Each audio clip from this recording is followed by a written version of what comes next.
चीन बार बार अपने belt and road initiative का महिमा मंडन करता है। इसी बड़बोलेपन से वह वाहवाही के लिए वो झूठ भी बोलता है। वह हमारे पड़ोसी देश नेपाल में यह दावा करता है कि नेपाल में BRI के तहत एक हवाई अड्डा बनाया जा चुका है। ऐसे ही दावे करके वह वाहवाही बटोरना चाहता है और दुनिया को बताना चाहता है कि उसके द्वारा संचालित BRI कितना सफल है और दुनिया के लिए चाइना कितना एहसान कर रहा है। पर उसके इन दावों को खोखला साबित कर दिया है नेपाल के विदेश मंत्री सऊद ने, जो मंगलवार को एक बैठक में शामिल हुए, जहां उन्होंने साफ साफ स्पष्ट किया कि चीनी राजदूत चेन सॉन्ग के दावे बेबुनियाद हैं, जिसके तहत वे कहते हैं कि पोखरा हवाई अड्डा का निर्माण BRI के अंतर्गत हुआ है। साफ पता चलता है कि चाइना नेपाल पर जबरन अपना बेल्ट एंड रोड इनिशिएटिव थोप रहा है, ताकि भारत को लगे कि भारत के सीमावर्ती देश चीन के कितने करीब हैं और भारत पर भी दबाव बढ़े। हालांकि ये बात भी सत्य है कि 2017 में नेपाल व चीन ने BRI के रूपरेखा समझौते पर हस्ताक्षर कर दिया था।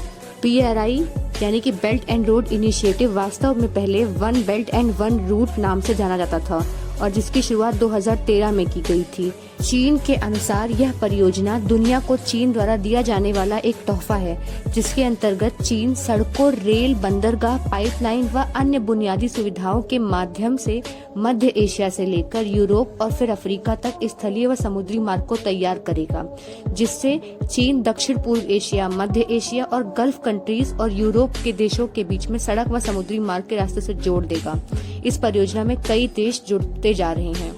चीन की माने तो यह परियोजना दुनिया के अलग अलग देशों को एक दूसरे के नजदीक लाएगी, जिससे आर्थिक सहयोग के साथ साथ आपसी संपर्क को भी बढ़ावा मिलेगा, जो विश्व के विकास में योगदान देगा और सबका आर्थिक विकास होगा। पर क्या चीन निस्वार्थ भाव से दुनिया के लिए इतना कुछ सोच सकता है?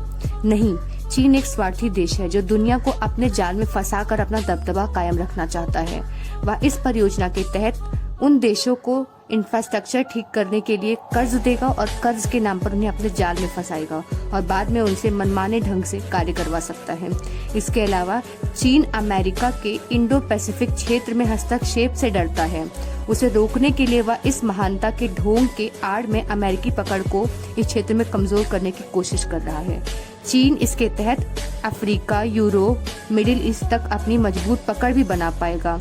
वह ऐसे सारे देशों को जोड़कर प्राचीन सिल्क रूट जैसे नया रूट बनाएगा, जिसकी बागडोर चाइना के पास होगी, जिसे वह मन मुताबिक कंट्रोल करेगा, जिससे चाइना एशिया का ही नहीं दुनिया का दादा बनना चाहता है, जिसके खिलाफ कोई नहीं जा पाएगा, क्योंकि कोई देश इसके खिलाफ हुआ तो उसे ट्रेड करने में असुविधा व व्यापारिक नुकसान भी झेलना पड़ सकता है।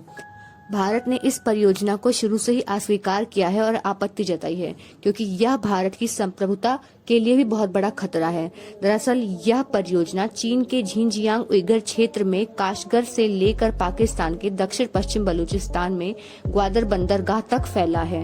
यह परियोजना गिलगित बाल्टिस्तान में पाकिस्तान के कब्जे वाले भारतीय क्षेत्र में प्रवेश करती है, यानी यह अरब सागर तक जाने के लिए भारत के POK के इलाके से होकर गुजरती है। इसीलिए भारत ने इसका कड़ा विरोध किया है। एक तो चीन दुनिया के कोने कोने में पहुंचने के लिए उन देशों के क्षेत्रों का इस्तेमाल कर रहा है, उस पर से अपने खिलाफ जाने वाले देशों से निपटने का इंतजाम तो कर ही रहा है। भारत शुरू से ही चीन की मंशा को समझता है और उसके आगे झुकता नहीं है। इसीलिए वह पाकिस्तान, नेपाल और अफगानिस्तान के जरिए भारत पर दबाव बढ़ाना चाहता है। जाहिर है कि बढ़ते व्यापार व ऊर्जा जरूरतों के लिए चीन BRI से हिंद महासागर में अपने नौसैनिकों की उपस्थिति को भी बढ़ा सकता है, जो कि भारत के भविष्य के लिए खतरा है। अतः भारत ने हाल ही में शंघाई सहयोग संगठन SCO में इस परियोजना का समर्थन करने से साफ मना कर दिया और ऐसा करने वाला भारत पहला देश था, जबकि इसकी अध्यक्षता इस बार खुद भारत के पास ही थी, जिससे नाखुश होकर चीन ने भारत को आंखें दिखाई और वहां की मीडिया ने भारत को बेवकूफ बोला, जिसने चाइना के BRI से जुड़कर अपने इंफ्रास्ट्रक्चर को ठीक नहीं किया और इस अवसर को ठुकरा दिया। और ऐसा भी कहा जाने लगा कि इंडिया को SCO से बाहर फेंक देना चाहिए, क्योंकि यह SCO की सफलता में बाधा बनेगा। इन सब पर आप क्या सोचते हैं? कृपया कमेंट सेक्शन में हमें अवश्य बताएं।